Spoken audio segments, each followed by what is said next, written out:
국가대표 스키 선수의 다리를 부러뜨린 해병대 선임. 알고 보니 피해자 이모가 3스타 국군 방첩 사령관이라 부대가 통째로 박살나는 이야기입니다. 여러분들은 지금 어디에서 어떤 일을 하시면서 청취하고 계신가요? 각자 댓글로 남겨주시면 감사드리겠습니다. 영상 시청하시기 이전에 구독과 좋아요 부탁드립니다. 저희에게 큰 힘이 됩니다.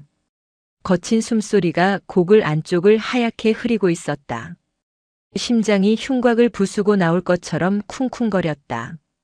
강원도 평창 알펜시아 바이애슬론 센터의 설원은 눈이 시릴 정도로 하얗게 빛나고 있었다. 영하 15도의 칼바람이 뺨을 베고 지나갔지만 독고진혁은 추위를 느낄 겨를이 없었다. 그의 등 뒤에는 3.5kg짜리 소총이 묵직하게 매달려 있었고 허벅지는 터질 듯 팽창해 있었다. 국가대표 최종 선발전 마지막 바퀴였다. 진혁아, 페이스 유지해.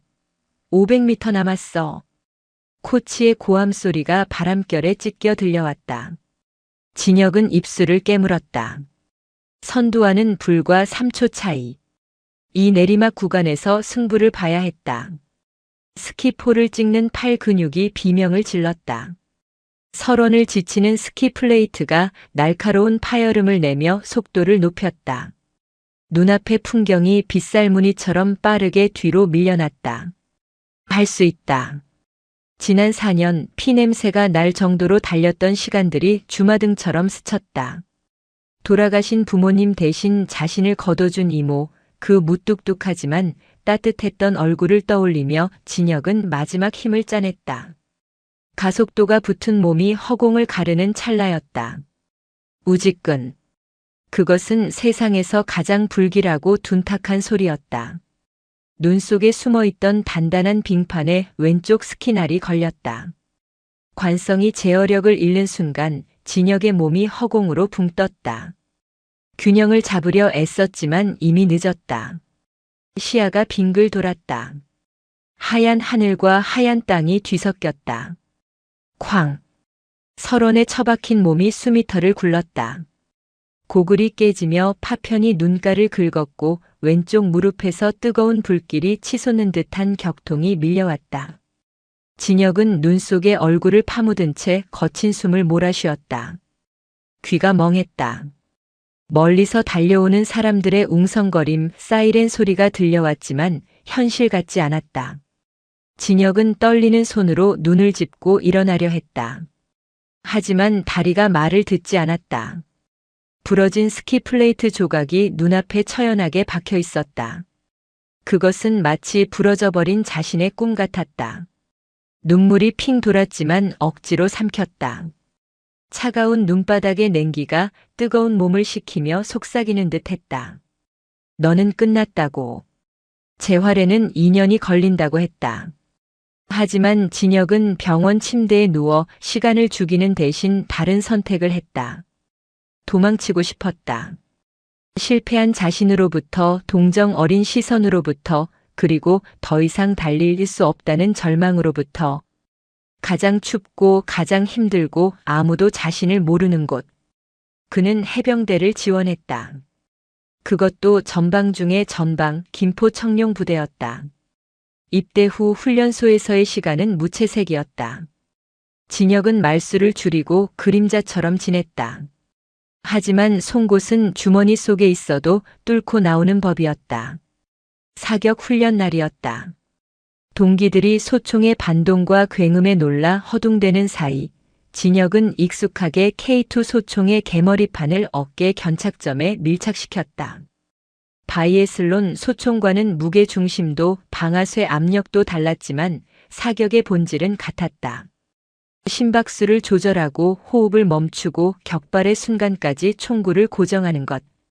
사수 준비되면 격발. 교관의 지시에 진혁은 숨을 들이마신 뒤 절반을 내뱉었다. 세상의 소음이 사라지고 오직 가늠쇠 끝에 점 하나만이 남았다. 탕, 탕, 탕. 세 발의 총성이 리드미컬하게 울렸다. 탄착군 확인을 위해 표적지가 당겨져 왔다. 교관의 눈이 휘둥그레졌다. 탄착군이 형성된 정도가 아니었다. 세 발이 정확히 표적지 중앙의 검은 원 하나를 뚫고 지나가 구멍이 하나처럼 보였다. 158번 훈련병. 너 밖에서 뭐 하다 왔어? 교관의 질문에 진혁은 무심한 눈빛으로 대답했다. 운동했습니다. 무슨 운동? 스키 탔습니다. 훈련병들 사이에서 웅성거림이 터져나왔다. 스키 선수가 총을 저렇게 잘 쏜다고. 괴물 신병이라는 별명은 그때부터 진혁을 따라다녔다. 하지만 진혁은 그 별명이 자신에게 독이 될 줄은 꿈에도 몰랐다. 자대 배치를 받은 곳은 김포 반도의 끝자락, 강 하나를 사이에 두고 북한과 마주보는 강한 경계부대였다. 바다와 강이 만나는 이곳의 바람은 살을 애는 것이 아니라 뼈를 깎는 듯 했다. 잿빛 갯벌이 끝도 없이 펼쳐진 황량한 풍경. 진혁이 배정받은 소대 생활관의 문을 열었을 때 훅 끼쳐오는 땀 냄새와 곰팡이 냄새 그리고 묘하게 가라앉은 공기가 그를 맞이했다. 신병 왔나 보네. 생활관 안쪽 가장 편한 자세로 누워 텔레비전을 보던 남자가 고개를 돌렸다. 마석두 병장. 지역 유지의 아들이라는 소문과 함께 소대 내에서 무소불위의 권력을 휘두르는 실세였다. 찢어진 눈매와 비릿한 입꼬리. 그는 먹잇감을 탐색하는 뱀처럼 진혁을 위아래로 훑어보았다. 진혁은 정석대로 관등 성명을 댔다. 이병 독고 진혁. 마석두가 천천히 몸을 일으켜 진혁의 코앞까지 다가왔다. 키는 진혁이 더 컸지만 마석두는 기죽지 않고 진혁의 가슴팍을 검지로 툭툭 찔렀다.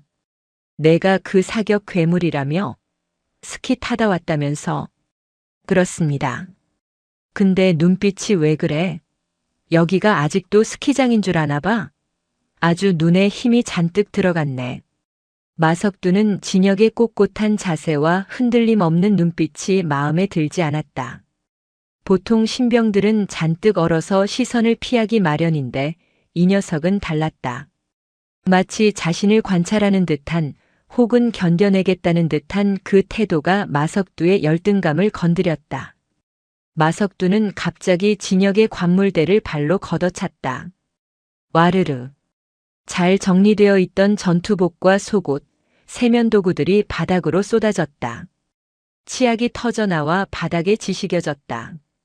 생활관의 공기가 순식간에 얼어붙었다. 다른 선임들도 동기들도 숨을 죽였다.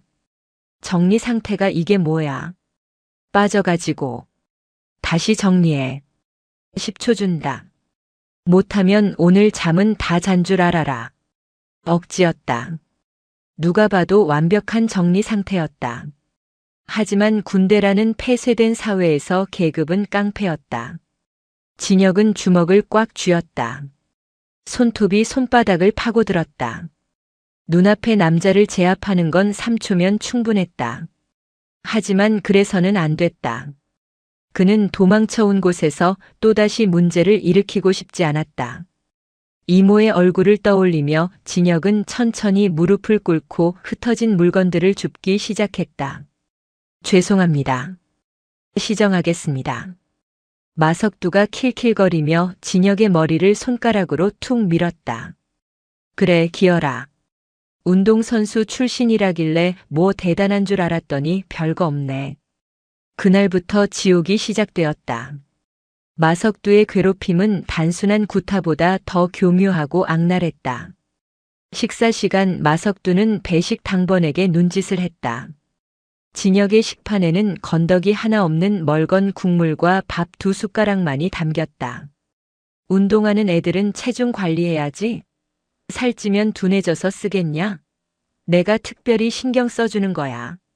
하루 종일 작업과 훈련에 시달리고 돌아온 저녁, 배에서 꼬르륵 소리가 날 때마다 마석두는 즐겁다는 듯 웃었다.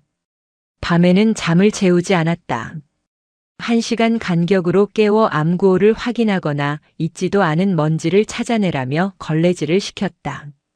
진혁의 몸은 점점 말라갔지만 아이러니하게도 그의 눈빛은 더욱 형형해졌다. 극한의 상황에서 생존 본능이 깨어난 짐승의 눈빛이었다. 새벽 구보 때마다 마석두는 진혁을 낙오시키려 일부러 페이스를 올리고 험한 코스를 골랐지만 바이애슬론으로 다져진 진혁의 심폐지구력은 그런 유치한 괴롭힘에 무너지지 않았다.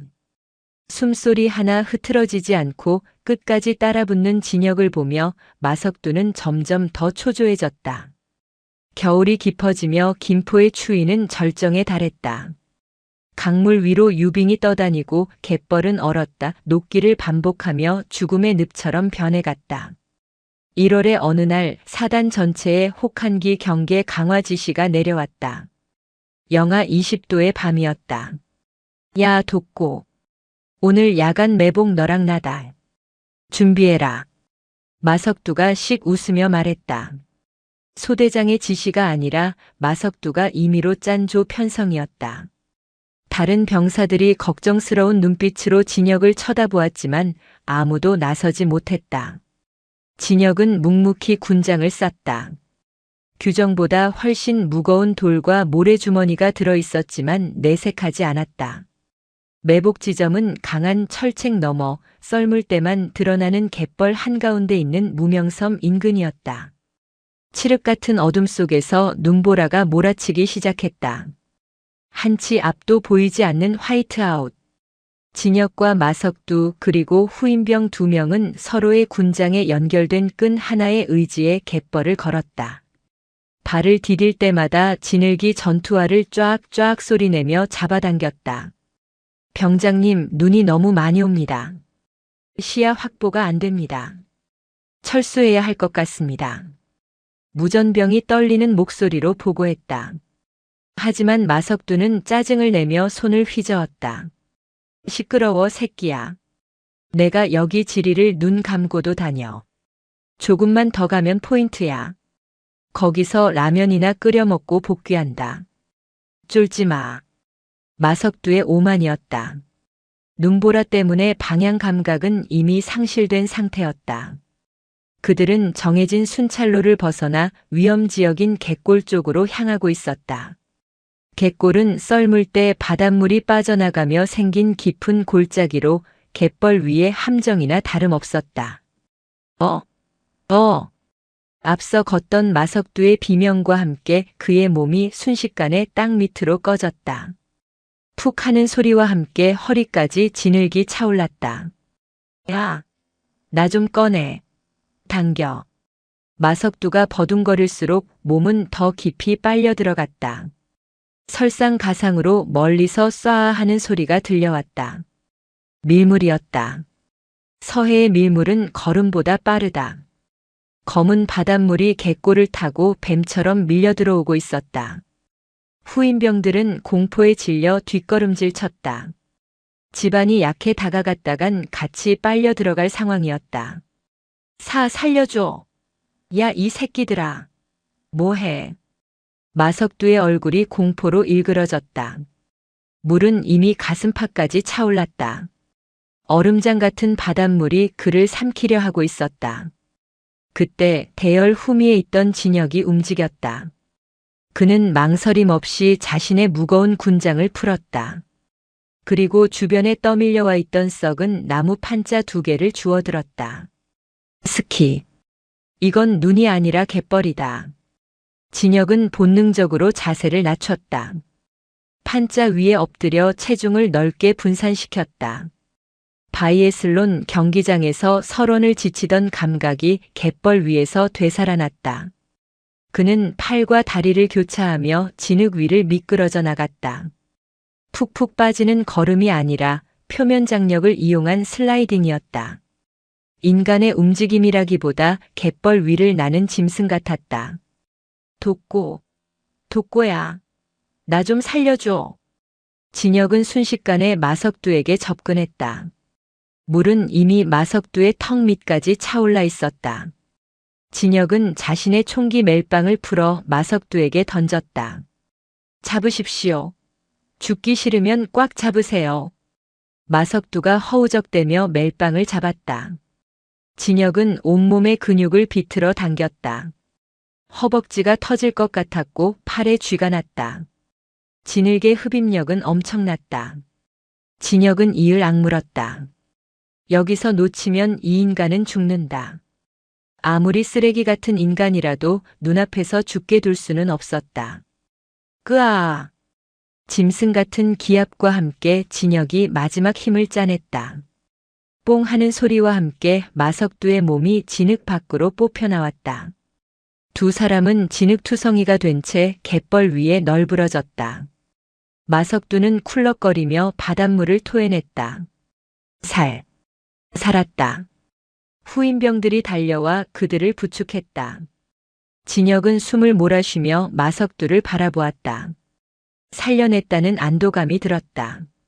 하지만 그 안도감은 곧 배신감으로 바뀌었다. 정신을 차린 마석두가 자신의 허리춤을 더듬거리더니 갑자기 진혁의 멱살을 잡았다. 야, 내 총 어디 갔어? 예? 내 총. 내 K2 어디 갔냐고. 내가 나 당기면서 총 놓쳤잖아. 마석두는 갯골에 빠지면서 총기를 분실한 것을 깨달았다. 총기 분실은 영창은 물론이고 군 생활이 끝장나는 중대 사안이었다. 마석두의 눈이 비열하게 돌아갔다. 그는 자신의 실수를 덮어줄 희생양이 필요했다. 그리고 그 희생양은 자신의 생명의 은인이어야만 했다. 짝! 날카로운 파열음이 갯벌의 바람 소리를 갈랐다. 마석두의 손이 진혁의 뺨을 후려쳤다.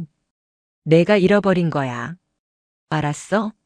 내가 나 구조한다고 설치다가 내 총까지 바다에 빠뜨린 거라고. 진혁은 귀를 의심했다. 뺨의 통증보다 가슴속에서 치밀어 오르는 분노가 더 뜨거웠다. 지금 뭐라고 하셨습니까? 못 들었어? 내가 잃어버린 거라고. 중대장님한테도 그렇게 보고해. 안 그러면 너군 생활 내내 지옥을 맛보게 해줄 테니까. 부대로 복귀했을 때 중대장실의 불은 환하게 켜져 있었다. 염동철 대위. 진급에 목숨을 건 기회주의자이자 마석두 집안의 배경을 보고 그를 비호하는 인물이었다. 마석두는 갯벌 투성이가 된 채 거짓 눈물을 흘리며 보고했다. 독고 이병이 경계 근무 중에 졸다가 총을 갯골에 빠뜨렸습니다. 제가 그거 건지려다가 죽을 뻔했습니다. 염동철의 시선이 진혁에게 꽂혔다. 진실 따위는 중요하지 않았다. 중요한 건 사고 처리를 어떻게 하느냐였다. 신병의 실수로 처리하는 것이 부대 관리 소홀 책임을 피하기에 훨씬 유리했다. 독고 이병. 사실인가? 진혁은 입술을 깨물었다. 옆에 서 있는 후임병들을 쳐다보았지만 그들은 모두 마석두가 무서워 고개를 숙이고 있었다. 진실을 말해봤자 믿어주지 않을 게 뻔했다. 아니, 이미 결론을 정해놓고 묻는 것이었다. 아닙니다. 마 병장님이 이동간에. 이 새끼가 어디서 거짓말을 해. 염동철이 책상을 치며 일어났다. 선임이 죽을 뻔했는데 거짓말까지 해? 너 같은 놈은 정신교육이 필요해. 마 병장 데리고 나가. 군기 교육 좀 시켜. 그것은 암묵적인 폭행 허가였다. 마석두의 입꼬리가 비릿하게 올라갔다. 알겠습니다, 중대장님. 제가 아주 확실하게 교육하겠습니다. 그날 밤 진혁은 부대 뒤편에 폐쇄된 초소, 일명 도깨비방으로 끌려갔다. 마석두와 그의 추종자인 유태식 일병이 진혁을 애워쌌다. 독고야, 내가 말했지? 주제 파악 좀 하라고. 마석두는 군홧발로 진혁의 정강이를 걷어찼다.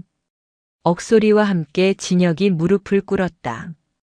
바이애슬론 선수에게 다리는 생명이었다. 마석두는 그것을 알고 집요하게 하체만 노렸다. 다시는 스키 못하게 해줄게. 어차피 망한 인생, 여기서 확실히 끝내자. 퍽, 퍽. 둔탁한 타격음이 좁은 초소 안을 울렸다. 진혁은 비명조차 지르지 않고 이를 악물고 버텼다. 고통 속에서 그는 생각했다. 내가 구해준 목숨이다. 내가 쥔 손을 놓지 않아서 산 목숨이다. 그런데 그 목숨으로 나를 죽이려 든다. 세상에 이런 아기가 존재할 수 있는가. 폭행은 새벽까지 이어졌다. 온몸이 피멍투성이가 된 채 쓰러진 진혁을 두고 마석두가 침을 뱉으며 나갔다. 내일 아침까지 반성문 써놔. 총기 분실 경위서 내가 잃어버렸다고 쓰고 지장 찍어라. 홀로 남겨진 초소 안. 찢어진 창틈으로 칼바람이 들어왔다. 진혁은 떨리는 손으로 품속을 뒤적였다. 입대할 때 몰래 숨겨온 비상용 공중전화 카드 한 장. 그는 기어가듯 초소 구석에 있는 낡은 비상 전화기로 향했다. 전화선이 끊겨 있지 않기를 간절히 빌었다. 수화기를 들자 미세한 신호음이 들렸다. 살았다. 그는 떨리는 손가락으로 번호를 눌렀다. 2로 시작하는 서울 번호. 이모의 직통 번호였다. 신호가 갔다. 뚜루루. 뚜루루. 지금은 회의 중이오니. 안내 음성이 나왔다. 새벽 3시인데 회의라니. 하긴 이모는 국군 방첩 사령관이었다. 24시간 깨어있는 사람. 진혁은 절망하며 수화기를 내려놓으려 했다. 그때였다. 뭐하냐? 등 뒤에서 서늘한 목소리가 들렸다. 마석두였다. 그가 다시 돌아온 것이다. 마석두의 손에는 몽둥이가 들려 있었다. 전화? 신고하려고? 이 새끼가 진짜 갈 때까지 갔네. 마석두가 성큼성큼 다가와 수화기를 낚아채 바닥에 내동댕이 쳤다. 와장창 소리와 함께 전화기가 박살났다. 그리고 마석두의 몽둥이가 진혁의 머리 위로 떨어졌다. 이모, 엄마한테 이르려고 했냐? 찌질한 새끼. 오늘 넌 죽었다. 머리에서 뜨거운 액체가 흘러내려 눈을 가렸다. 의식이 흐릿해지는 와중에도 진혁은 생각했다. 살고 싶다. 억울해서라도 살아야겠다. 그리고 반드시 이 악마 같은 놈들에게 대가를 치르게 하겠다. 살려. 줘. 진혁의 입에서 희미한 신음이 새어나왔다. 하지만 그 소리는 마석두의 광기 어린 웃음소리에 묻혀버렸다. 부서진 전화기 수화기는 끊어졌지만 그 마지막 신호가 서울의 어딘가에 가장 무서운 사람의 휴대폰에 부재중 기록으로 남았다는 사실을 마석두는 알지 못했다. 그것이 그가 저지른 가장 큰 실수였다. 김포의 밤은 깊어가고 붉은 피가 시멘트 바닥을 적시며 진혁의 의식은 어둠 속으로 가라앉았다. 의식이 수면 위로 떠올랐을 때 가장 먼저 느껴진 것은 냄새였다. 비릿한 쇠 냄새와 곰팡이 냄새, 그리고 자신의 몸에서 나는 피 냄새가 뒤섞여 코를 찔렀다. 독고 진혁은 눈을 뜨려 했지만 왼쪽 눈은 부어올라 떠지지 않았다. 간신히 오른쪽 눈을 뜨자 흐릿한 어둠 속에 낡은 시멘트 천장이 보였다. 몸을 뒤척이려던 그는 단말마의 신음을 뱉으며 다시 바닥으로 고꾸라졌다. 옆구리에서 불로 지지는 듯한 격통이 밀려왔다. 갈비뼈가 부러진 것이 분명했다. 숨을 쉴 때마다 폐가 찢어지는 것 같았다. 이곳은 의무실이 아니었다. 사용하지 않아 잡동사니를 쌓아둔 부대 뒤편의 폐창고 병사들 사이에서 관짝이라 불리는 격리실이었다. 철문이 끼익 소리를 내며 열렸다. 역광을 받으며 누군가 들어왔다. 마석두였다. 그는 손에 비닐봉지 하나를 들고 있었다. 일어났냐? 좀비 같은 새끼. 참 질기기도 하다. 마석두가 비닐봉지를 진혁의 머리맡에 던졌다. 식어버린 밥덩이와 김치 몇 조각이 바닥에 흩어졌다. 개밥만도 못한 취급이었다. 먹어. 죽으면 내가 곤란하니까. 아, 그리고 소식 들었냐? 중대장님이 내 사고 보고서 다 작성하셨다. 마석두가 쭈그려 앉아 진혁의 퉁퉁 부은 뺨을 톡톡 쳤다. 관심 병사의 부적응으로 인한 자해 소동. 그리고 총기 분실에 대한 두려움으로 탈영 시도 후 제압 과정에서의 부상. 완벽하지 않냐? 진혁은 피 섞인 침을 뱉고 싶었지만 입안이 바짝 말라 혀조차 움직이지 않았다. 거짓말. 거짓말? 누가 믿어줄 것 같아? 내 아버지가 누군지 알지? 그리고 염대위 그 인간 진급에 미친 사람이야. 내가 억울하다고 떠들어봤자 정신병자 헛소리로 치부하면 그만이야. 마석두는 낄낄거리며 진혁의 부러진 정강이를 군화 끝으로 지그시 밟았다. 끄악! 아프냐? 그 다리로 다시 스키 탈 수 있을까? 국가대표? 꿈 깨라. 넌 여기서 병신으로 전역하는 거야. 마석두가 나간 뒤 다시 정막이 찾아왔다. 진혁은 차가운 시멘트 바닥에 뺨을 대고 거친 숨을 몰아쉬었다. 억울함보다 더 큰 공포가 밀려왔다. 이대로 아무도 모르게 죽을 수도 있다는 공포. 하지만 그 공포 속에서도 불씨 하나가 타오르고 있었다. 이모. 새벽에 걸었던 그 짧은 통화. 연결음이 끊기기 직전 그는 분명히 수화기 너머의 침묵을 느꼈다. 이모라면 그 독고련이라면 이 침묵의 의미를 알 것이다. 그날 밤 작은 인기척과 함께 창문 틈으로 무언가가 쑥 들어왔다. 작은 초코바 하나와 쪽지 그리고 500ml 생수병이었다. 미안하다. 버텨라. 의오칠성. 진혁의 맞선임이자 마석두의 폭행을 방관했던 오칠성 일병이었다. 진혁은 떨리는 손으로 초코바를 쥐었다. 아직 이 지옥에도 아주 작은 틈은 있었다. 진혁은 물을 마시며 다짐했다. 죽지 않는다. 절대로 죽어서 나가지 않는다. 내 발로 걸어 나가서 저들의 목덜미를 물어뜯을 것이다. 설원의 사냥꾼은 사냥감이 되어서도 눈을 감지 않는 법이다. 한편 중대장실에서는 염동철 대위가 모니터 화면을 보며 신경질적으로 키보드를 두드리고 있었다. 상황 보고서 독고 진혁 이병. 그는 마석두의 말대로 모든 것을 조작하고 있었다. 갯벌에서의 영웅적인 구조는 근무 태만으로 인한 익수사고로 선임들의 가혹 행위는 동료 부대원들과의 불화로 둔갑했다. 이 정도면 완벽해. 사단 법무참모도 내 동기니까 적당히 뭉개줄 거야. 염동철은 회심의 미소를 지으며 엔터키를 눌렀다. 전송 완료. 하지만 그는 몰랐다. 그가 보낸 그 보고서가 호랑이의 굴로 들어가는 초대장이 되었다는 사실을. 서울 용산구 지도에도 나오지 않는 건물. 국군방첩사령부 DCC. 지하 3층 상황실은 거대한 서버의 웅웅거리는 소리와 타자치는 소리로 가득했다. 이곳은 대한민국 국군 50만 병력의 모든 정보를 쥐고 있는 군의 신경망이자 가장 은밀한 눈이었다. 그 중앙에 얼음으로 깎아 만든 듯한 여자가 앉아 있었다. 국군방첩사령관 독고련 중장. 그녀의 책상 위에는 2개의 휴대폰이 놓여 있었다. 하나는 업무용 비화폰, 다른 하나는 가족용 개인 폰이었다. 그녀의 시선은 10분째 개인 폰의 화면에 고정되어 있었다. 부재중 전화 우리 아들 314am. 새벽 3시 14분. 훈련소에 있을 때를 제외하고는 한 번도 연락 없이 지내던 조카였다. 힘들다는 내색 한 번 한 적 없는 아이였다. 그런 아이가 새벽에 그것도 공중전화로 전화를 걸었다.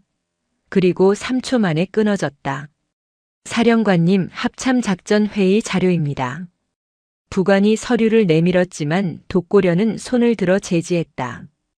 그녀는 천천히 안경을 벗어 책상 위에 놓았다. 그 동작 하나에 상황실의 요원들이 긴장하며 숨을 죽였다. 마녀가 사냥 모드에 들어갔다는 신호였다. 통신보안팀장. 예, 사령관님. 해병 2사단 7중대. 오늘 새벽 3시경 영내 공중전화 발신 기록 띄워. 그리고 해당 부대 위병소 출입 기록, 의무대 진료 기록, 상황 일지 전부 긁어와. 지금 당장. 자. 작전인가 코드가 필요합니다.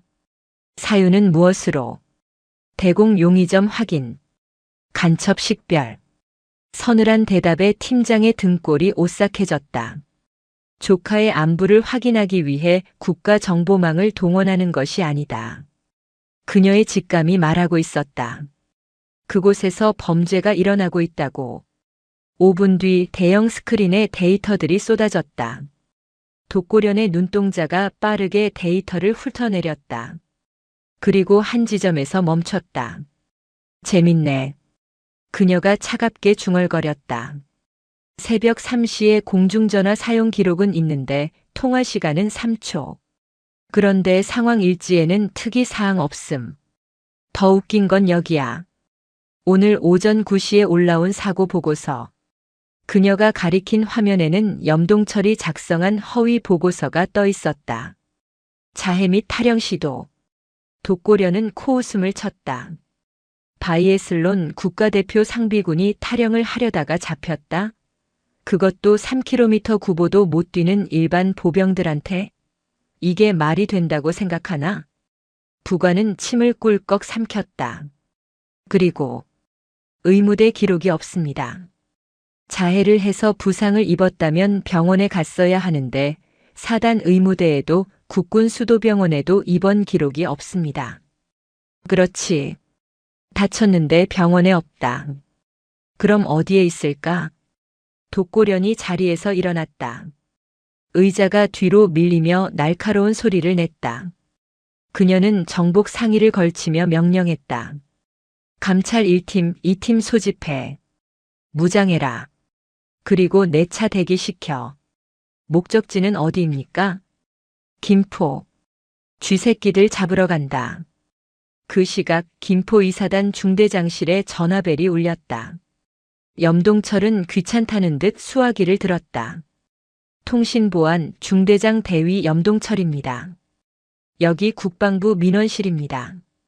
독고진역 이병 보호자 되시는 분이 연락이 안 된다고 확인 요청을 하셨는데요.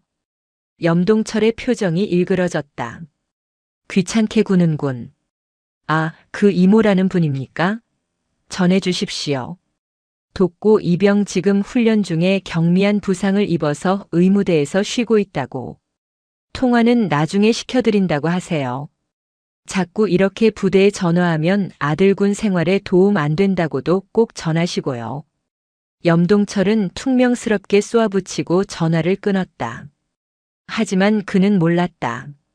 그 전화를 건 사람이 민원실 직원이 아니라 방첩사 도청팀 요원이었으며 그 통화 내용이 실시간으로 스피커폰을 통해 독고련의 차 안에서 울려 퍼지고 있다는 사실을. 달리는 검은 세단 뒷좌석, 독고련의 입꼬리가 싸늘하게 비틀렸다. 경미한 부상? 의무대에서 쉬고 있어? 거짓말을 아주 밥 먹듯이 하는구나. 그녀는 앞좌석의 경호실장에게 짧게 말했다. 밟아. 위병소 부수고 들어간다. 사흘째 되던 밤 마석두는 초조해졌다. 진혁의 상태가 생각보다 심각했다. 고열에 시달리며 헛소리를 했고 상처 부위는 골마 들어가고 있었다. 만약 이대로 죽어버리면 일이 복잡해진다. 자살로 위장하려 해도 시신의 상태가 너무 엉망이었다. 야, 류태식. 예, 병장님. 오늘 밤에 끝내자. 이 새끼 그냥 목매달아 죽은 걸로 처리해. 창고 들보에 줄 걸어. 네. 그건 살인 아닙니까? 병신아, 지금 안 죽으면 우리가 죽어. 어차피 중대장도 한통속이야. 자살했다고 하면 부검 대충 하고 화장해버릴 거야. 군대 일처리가 다 그래. 마석두의 광기에 질린 류태식이 밧줄을 챙겼다. 그들은 의식을 잃은 진혁을 질질 끌고 창고 중앙으로 이동했다. 진혁은 흐릿한 의식 속에서도 목에 닿는 까칠한 밧줄의 감촉을 느꼈다. 죽음이 코앞까지 다가왔다. 하지만 몸이 움직이지 않았다. 이모. 미안해. 약속 못 지킬 것 같아. 마석두가 의자를 발로 차려는 순간이었다. 쿠가광. 천둥 소리 같은 굉음이 부대를 뒤흔들었다. 마석두와 류태식이 놀라 밧줄을 놓쳤다. 진혁은 바닥으로 털썩 떨어지며 거친 숨을 몰아쉬었다. 뭐야? 포격이야? 밖에서 비명소리와 함께 확성기 소리가 들려왔다. 전 병력 무장 해제. 지금부터 이 부대의 지휘권은 국군방첩사령부가 접수한다. 저항하는 자는 즉시 사살한다. 부대 정문 위병소. 바리케이드가 박살 나 있었고 검은색 세단 5대가 연병장을 가로질러 본청이 아닌 중대 막사 앞으로 직진하고 있었다. 차에서 내린 검은 정장의 요원들이 순식간에 상황병들을 제압하고 총기를 회수했다. 그들의 움직임은 일반 보병과는 차원이 다른 살인 기계들의 그것이었다. 중대장실에서 뛰쳐나온 염동철이 얼굴이 하얗게 질려 소리쳤다. 이게 무슨 짓입니까? 사단장님 허가는 받은 겁니까? 여기가 어딘 줄 알고. 가장 앞선 세단 제네시스 EQ900의 뒷문이 열렸다. 구두 굽소리가 아스팔트를 때렸다. 또각, 또각. 염동철은 숨을 멈췄다. 차에서 내린 여자의 어깨, 정복 견장에 달린 3개의 별이 서치라이트 불빛을 받아 섬광처럼 번쩍였기 때문이다. 독고련이었다. 그녀는 염동철을 쳐다보지도 않고 스쳐 지나갔다. 막아. 뭐 하십니까? 염동철이 독고련의 앞을 막아서려 했다. 그 순간 옆에 있던 경호 요원이 염동철의 팔을 꺾어 바닥에 매다 꽂았다. 군사반란방지법 및 국가보안법 위반 혐의로 긴급 체포한다. 입 닥치고 있어. 독고련은 넘어진 염동철을 벌레 보듯 내려다보며 말했다. 내 조카가 의무대에서 쉬고 있다고 했지? 만약 털끝 하나라도 다쳐 있으면 넌 재판정이 아니라 내 손에 죽는다. 독고련은 요원들을 이끌고 막사 뒤편 창고로 향했다.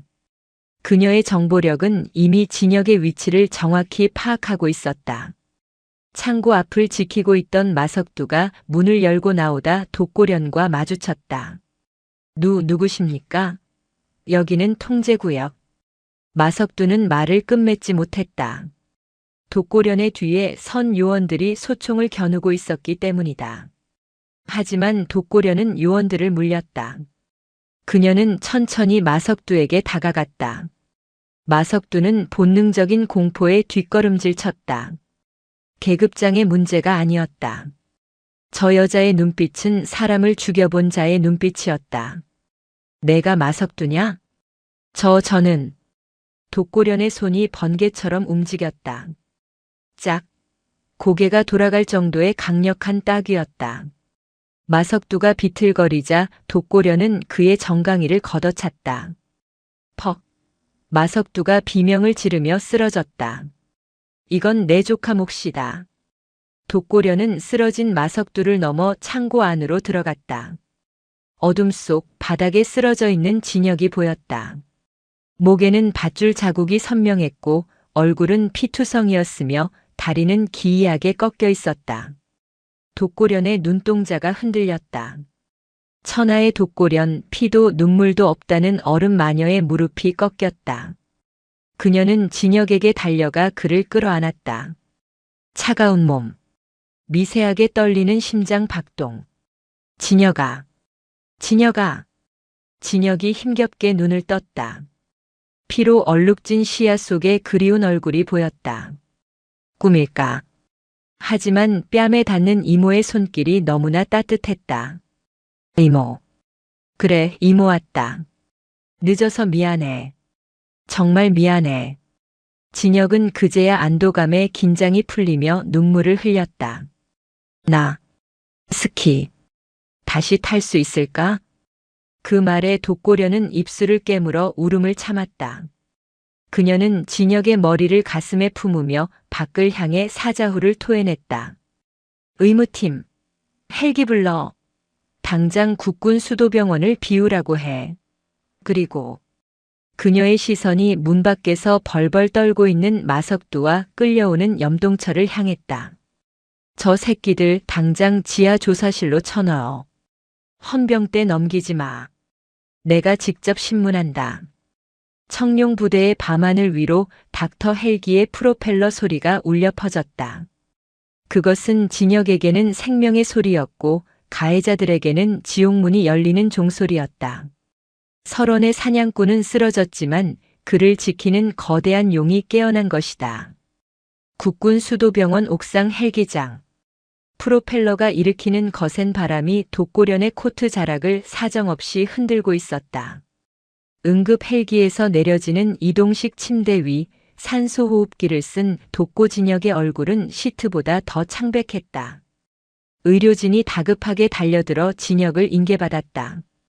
바이탈 불안정합니다. 혈압 60에 40. 출혈성 쇼크 의심됩니다. 바로 수술실로 이동합니다. 다급한 외침과 바퀴 구르는 소리가 멀어져 갔다. 독고련은 그 뒷모습을 끝까지 지켜보았다. 그녀의 손은 주먹을 너무 꽉 쥐어 하얗게 질려 있었다. 헬기의 소음 속에서도 그녀의 귀에는 조금 전 김포부대에서 들었던 진혁의 가느다란 목소리가 환청처럼 맴돌았다.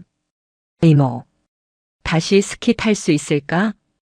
그녀는 천천히 뒤를 돌았다.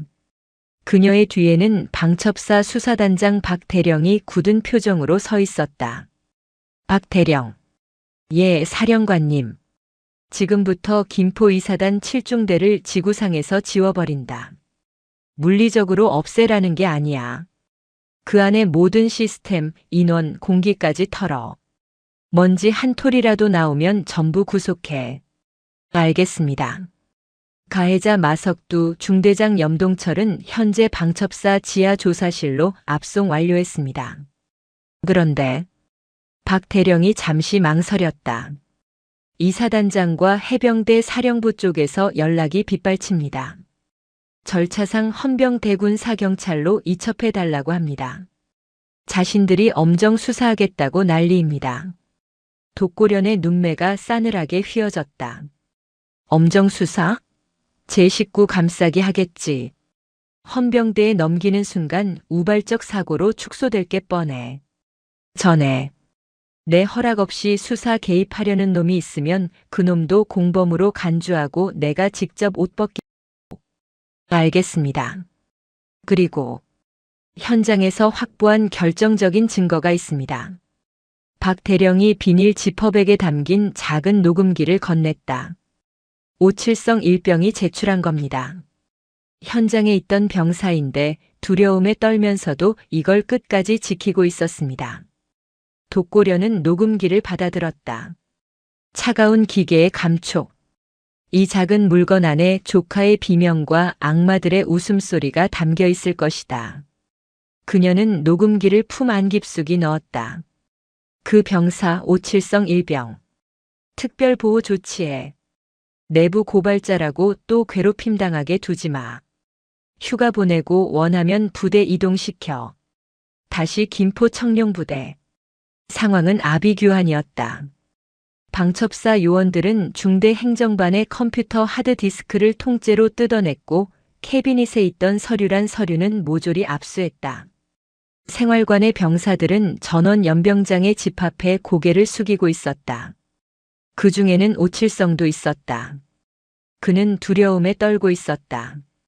자신이 녹음기를 넘겼다는 사실을 알면 마석두의 추종자들이 가만히 있지 않을 것이 뻔했다. 그때 검은 양복을 입은 요원 한 명이 오칠성에게 다가왔다. 오칠성 일병입니까? 주변 병사들의 시선이 집중됐다. 오칠성은 마른 침을 삼켰다. 에이, 이병 오칠성. 짐 싸십시오. 사령관님 특별 지시입니다. 귀관은 오늘부로 이 부대 소속이 아닙니다. 중요 참고인 자격으로 방첩사 안전가옥에서 보호받게 될 겁니다. 그 말은 곧 이 지옥에서 탈출이라는 뜻이었다. 오칠성의 눈에서 눈물이 왈칵 쏟아졌다. 요원은 오칠성의 어깨를 두드리며 작게 속삭였다. 용기 내줘서 고맙습니다. 당신 덕분에 독고 이병이 살았습니다. 한편 압수수색 과정에서 염동철 중대장의 비밀 금고가 열렸다. 그 안에서는 현금 다발과 차명 통장, 그리고 마석두의 아버지인 마 회장 명의로 된 골프 회원권 양도 증서가 쏟아져 나왔다. 빙고. 수색팀장이 휘파람을 불었다. 단순 가혹 행위가 아니었다. 이것은 돈과 권력이 군 기강을 무너뜨린 거대한 비리 카르텔이었다.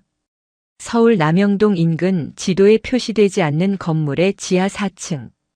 방음벽으로 둘러싸인 취조실, 일명 레드룸. 이곳은 한번 들어가면 영혼까지 털려나온다는 방첩사의 성역이었다. 마석두는 쇠창살이 박힌 의자에 수갑이 채워진 채 앉아 있었다. 처음 들어올 때만 해도 우리 아버지가 누군지 아냐, 변호사 불러라며 소리치던 기세는 사라지고 덜덜 떨리는 다리를 주체하지 못하고 있었다. 방 안의 공기는 얼음장처럼 차가웠고 조명은 너무 밝아 눈을 뜰 수 없었다. 철문이 열리고 독고련이 들어왔다. 그녀는 정복 상의를 벗고 흰 셔츠 소매를 걷어붙인 상태였다. 손에는 두툼한 파일철과 오칠성이 건넨 녹음기가 들려 있었다. 그녀는 의자에 앉지 않고 마석두의 주위를 천천히 돌았다. 구두 굽소리가 마석두의 심장을 짓밟는 것 같았다. 마석두. 독고련의 목소리는 낮고 부드러웠다. 그래서 더 공포스러웠다. 변호사를 찾더구나. 김앤장 출신으로 불러달라고 했다며? 제가 잘못했습니다. 그냥 훈계 차원에서 툭 친다는 게 훈계? 갈비뼈 3개가 부러지고 십자인대가 파열되고 고막이 터졌어. 심지어 목을 매달려고 했지. 그게 훈계니? 독고련이 녹음기를 재생했다. 야, 오늘 밤에 끝내자. 그냥 목 매달아 죽은 걸로 처리해. 어차피 중대장도 한통속이야. 마석두의 목소리가 적나라하게 울려 퍼졌다. 마석두의 얼굴이 흑빛으로 변했다. 이건 농담으로. 농담? 재미있네. 내가 농담할 때 내 조카는 살려달라고 빌고 있었어. 독고련이 책상 위에 태블릿 PC를 던졌다. 화면에는 실시간 뉴스 속보가 뜨고 있었다. 속보 중견 건설사 M건설 본사 압수수색. 대표 마 모 씨 뇌물 공여 및 횡령 혐의로 긴급 체포. 마석두의 눈이 휘둥그레졌다. 아, 아버지. 내가 믿던 그 돈, 그 배경. 지금 이 시간부로 전부 가루가 되고 있어. 내가 말했지? 물리적으로 없애는 게 아니라고. 내가 누리던 모든 것을 박살 내주겠다고. 독고련은 마석두의 턱을 잡아 올려 자신과 눈을 마주치게 했다. 내 아버지는 널 군대 편하게 보내려고 염동철에게 뇌물을 줬고 그 뇌물 때문에 염동철은 내가 사람을 죽이려는데도 눈을 감았어. 즉, 내 아버지를 감옥에 보낸 건 바로 너야. 내가 저지른 짓 때문에 내 집안이 망한 거라고. 으아. 아니야. 아니라고. 마석두가 발악하며 몸부림쳤지만 수갑은 풀리지 않았다. 아직 안 끝났어. 넌 이제 군사법원으로 가게 될 거야. 거기서 넌 살인 미수, 특수폭행, 군용물 손괴, 초병 특수상해. 형량을 다 합치면 아마 환갑이 넘어서야 사회 구경을 할 수 있을 거다. 물론 그때 널 기다리는 건 파산한 집안과 전과자라는 딱지뿐이겠지만. 독고련은 마석두를 버려두고 옆방으로 향했다. 그곳에는 염동철이 있었다. 그는 이미 모든 것을 체념한 듯 고개를 떨구고 있었다. 염동철 대위. 죽을 죄를 지었습니다. 넌 군인이 아니야. 제복 입은 양아치지. 독고련은 염동철 앞에 진역의 진단서를 내려놓았다. 내가 작성한 허위 보고서 때문에 내 조카는 제때 치료를 못 받아서 다리를 절단할 뻔했어. 뇌물 받은 건 별개로 치더라도 지휘관으로서 부하를 사지로 몬 죄.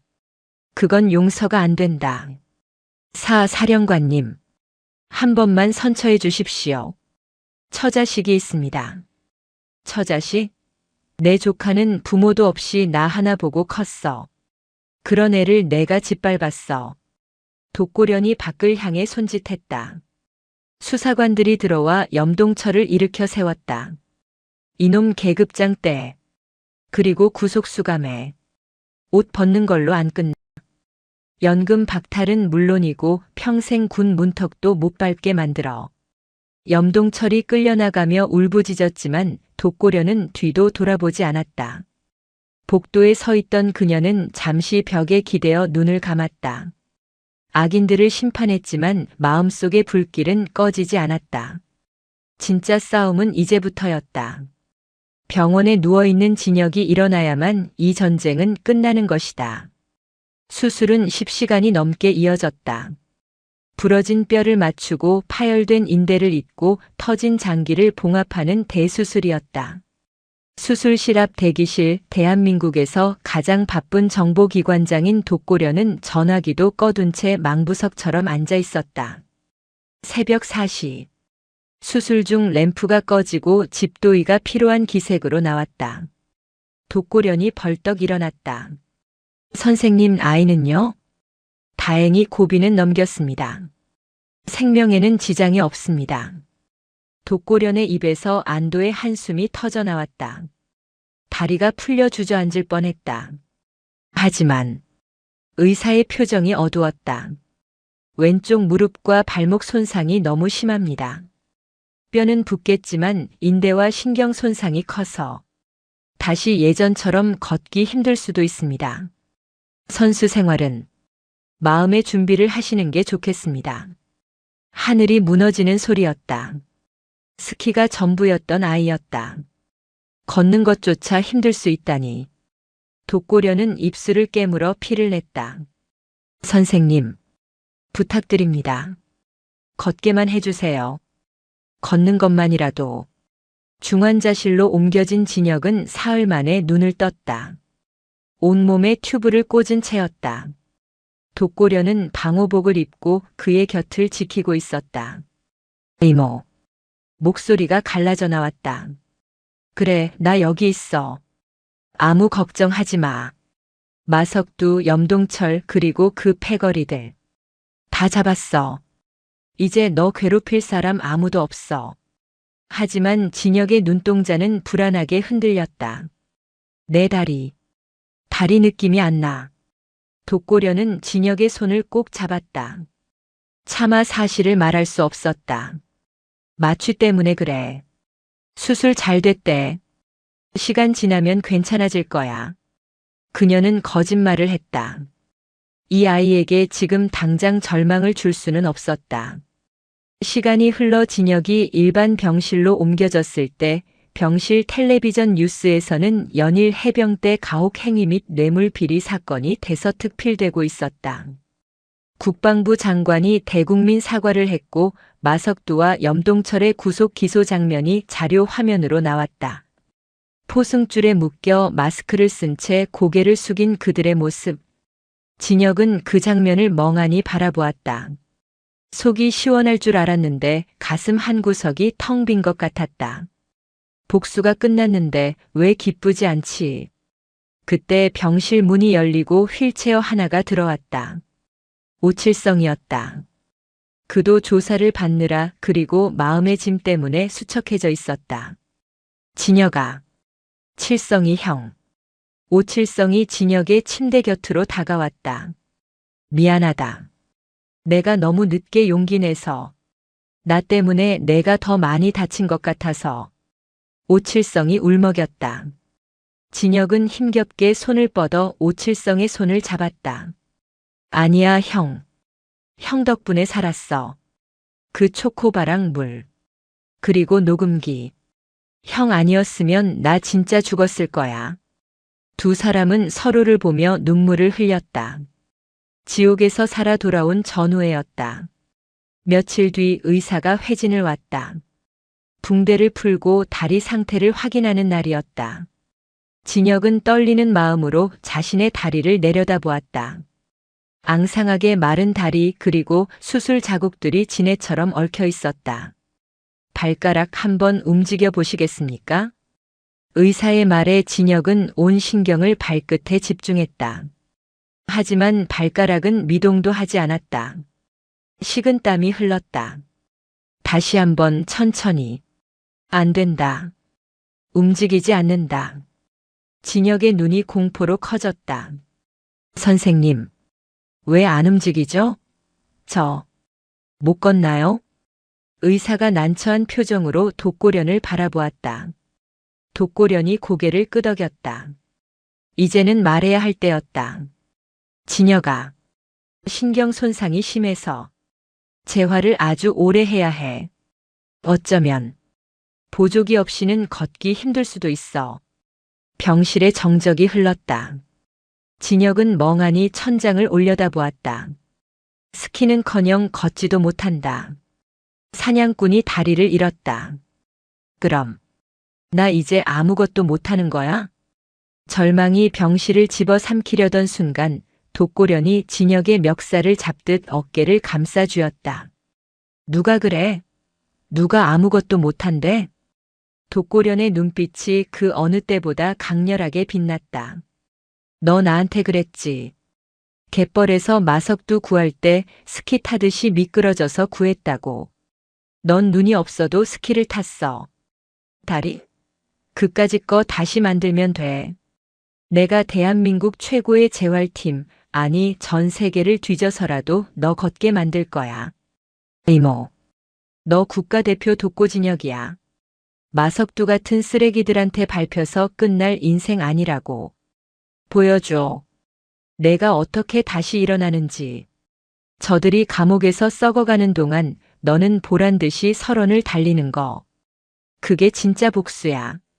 독고련의 말은 뜨거운 불꽃이 되어 진혁의 심장에 박혔다. 죽음의 문턱에서도 살아온 그였다. 악마들 앞에서도 굴복하지 않았던 그였다. 진혁의 눈동자에 다시 생기가 돌기 시작했다. 할게. 재활. 진혁이 이를 악물었다.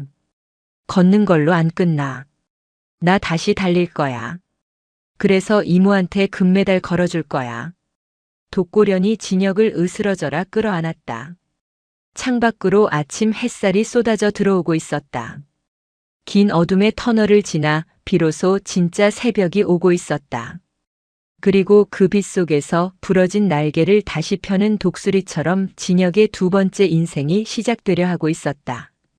방첩사령부 지하 조사실의 공기는 지상의 그것과는 달랐다. 시간의 흐름조차 멈춘 듯한 적막과 냉기. 그곳에 마석두가 있었다. 며칠 전까지만 해도 부대 안에서 왕으로 군림하던 그는 이제 푸른 수의를 입은 초라한 죄수일 뿐이었다. 철문이 열리는 소리가 났다. 끼. 소름 끼치는 금소금과 함께 독고련이 들어왔다. 그녀는 의자에 앉지 않고 마석두의 주위를 천천히 돌았다. 그녀의 발자국 소리가 마석두의 심장을 짓누르는 것 같았다. 변호사. 제 변호사 언제 옵니까? 마석두가 갈라진 목소리로 물었다. 아직도 상황 파악이 안 된 눈치였다. 아버지가 보낸 대형 로펌 변호인단이 자신을 구해줄 거라 믿고 있었다. 독고련은 픽 웃으며 테이블 위에 신문 뭉치를 던졌다.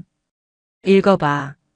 신문 일면에는 마석두의 아버지 마건설 회장의 구속 사진이 대문짝만하게 실려 있었다. 마건설, 군납 비리 및 수백억 대 횡령 혐의. 그룹 공중분해 위기. 내 아버지는 널 구할 시간이 없어. 자기 목숨 부지하기도 바쁘거든. 그리고 그거 아냐? 내 아버지가 검찰 조사실에서 뭐라고 했는지. 독고련이 마석두의 귀에 입을 가져다 대고 속삭였다. 그놈은 내 자식도 아니다. 군대 가서 사고나 치는 놈 호적에서 파버리겠다. 내 돈이나 지켜달라. 거짓말이야. 아빠가 그럴 리 없어. 마석두가 발악했다. 진실은 아픈 법이지. 너는 버려졌어. 내가 믿던 돈도 배경도 가족도 다 사라졌다고. 이제 너한테 남은 건 내가 저지른 죄뿐이야. 그제야 마석두의 눈에서 절망의 눈물이 터져 나왔다. 살려주세요. 사령관님 한 번만. 저 아직 20대입니다. 인생 망치고 싶지 않습니다. 내 조카의 다리를 부러뜨릴 때 너는 그 아이의 인생을 생각했나? 독고련의 목소리가 얼음장처럼 차가워졌다. 피해자 코스프레 하지 마. 역겨우니까. 넌 재판장에서 세상에서 가장 비참한 꼴을 당하게 될 거야. 한 달 뒤 군사법원. 방청석은 취재진과 시민단체 그리고 이사단 장병들로 가득 찼다. 피고인석에는 마석두와 염동철 그리고 가혹 행위에 가담했던 류태식 일병이 고개를 숙인 채 앉아 있었다. 재판장이 무거운 입을 열었다. 피고인 마석두.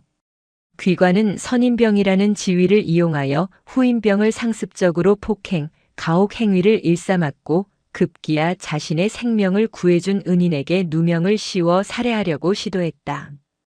이는 군인의 본분을 망각한 것을 넘어 인간으로서의 존엄을 짓밟은 패륜적 범죄다. 법정안이 술렁거렸다. 마석두는 몸을 사시나무 떨듯 떨었다. 이에 본 법정은 피고인 마석두에게 징역 15년을 선고한다. 15년. 살인죄에 준하는 중형이었다. 방청석에서 환호와 탄식이 동시에 터져나왔다. 피고인 염동철. 지휘관으로서 부하를 보호해야 할 의무를 저버리고 뇌물에 눈이 멀어 범죄를 은폐, 조작했다. 또한 부상당한 병사를 방치하여 영구적인 장애를 입힐 뻔했다. 징역 7년 및 파면, 퇴직금 및 연금 전액 몰수. 염동철이 그대로 바닥에 주저앉았다. 그의 인생이 송두리째 날아가는 순간이었다. 평생을 바쳐온 군 생활의 끝이 불명예와 빈곤이라니 그는 오열하며 재판장에게 매달리려 했지만 헌병들에게 끌려나갔다. 독고려는 방청석 맨 뒤에서 그 광경을 지켜보고 있었다. 그녀의 옆에는 휠체어에 탄 독고진혁이 있었다. 진혁은 끌려가는 마석두와 눈이 마주쳤다. 마석두의 눈빛은 공포와 후회로 얼룩져 있었다. 진혁은 시선을 피하지 않고 끝까지 그를 응시했다. 속 시원하니? 이모의 질문에 진혁은 고개를 저었다. 아니요. 그냥 불쌍해요. 저렇게 끝날 걸 왜 그랬나 싶어서요. 진혁의 손이 무의식적으로 자신의 다리를 쓸었다. 이제 진짜 시작은 저예요. 저들이 감옥에 있는 동안 저는 다시 일어나야 하니까요. 독고려는 조카의 어깨를 감싸쥐었다. 심판은 끝났다. 이제는 재건의 시간이었다. 국군 수도병원 재활센터. 이곳은 또 다른 전쟁터였다. 피와 총성 대신 땀과 비명이 가득한 곳. 독고진혁은 평행봉 사이에 서 있었다. 이마에서 굵은 땀방울이 비 오듯 쏟아져 내렸다. 할 수 있어. 한 발짝만. 딱 한 발짝만. 물리치료사의 응원에도 진혁의 왼쪽 다리는 돌덩이처럼 움직이지 않았다. 신경이 손상된 다리는 뇌의 명령을 거부하고 있었다. 진혁이 힘을 주려 하자 극심한 통증과 함께 다리가 풀렸다. 쿵. 바닥으로 쓰러졌다. 무릎이 꺾이는 고통보다 아무것도 할 수 없다는 무력감이 그를 더 괴롭혔다. 젠장. 왜 안 움직이는 거야? 진혁이 바닥을 주먹으로 내리쳤다. 바이애슬론 국가대표 상비군이었던 그였다. 눈 덮인 산을 사슴처럼 뛰어다니던 달이었다. 그런데 이제는 혼자서 일어서지도 못하는 신세가 되었다는 사실이 그를 미치게 만들었다. 독고려는 유리창 너머로 그 모습을 지켜보고 있었다. 당장이라도 달려가 일으켜 세우고 싶었지만 참았다. 지금 도와주면 평생 도와줘야 한다. 스스로 일어나는 법을 배워야 했다. 그녀는 뒤돌아 눈물을 훔쳤다. 이모. 그때 뒤에서 누군가 불렀다. 오칠성이었다. 그는 저녁 신고를 하고 진혁을 보러 온 참이었다. 진혁이 많이 힘들어하네요. 그래. 하지만 이겨낼 거야. 내 아들이니까. 오칠성은 씁쓸하게 웃으며 주머니에서 편지 뭉치를 꺼냈다. 이거 칠중대 애들이 쓴 겁니다. 부대 많이 바뀌었어요. 마석도 사라지고 중대장 바뀌고 도깨비방이라 불리던 그 폐창고는 헐어버렸습니다. 그 자리에 작은 정원을 만들었어요. 다시는 이런 일이 없게 하자는 의미로요. 독고려는 편지를 받아들었다. 부대는 변하고 있었다. 비록 상처는 남았지만 썩은 살을 도려내고 새살이 돋고 있었다. 그날 밤 진혁은 모두가 잠든 재활실에 홀로 남았다. 휠체어에서 내려 평행봉을 잡았다. 갯벌에서 마석두를 끌고 나오던 그날 밤을 떠올렸다. 진흙탕 속에서도 포기하지 않았던 그 힘. 나는 사냥꾼이다. 내 사냥감은 이 마비된 다리다. 진혁은 눈을 감고 상상했다.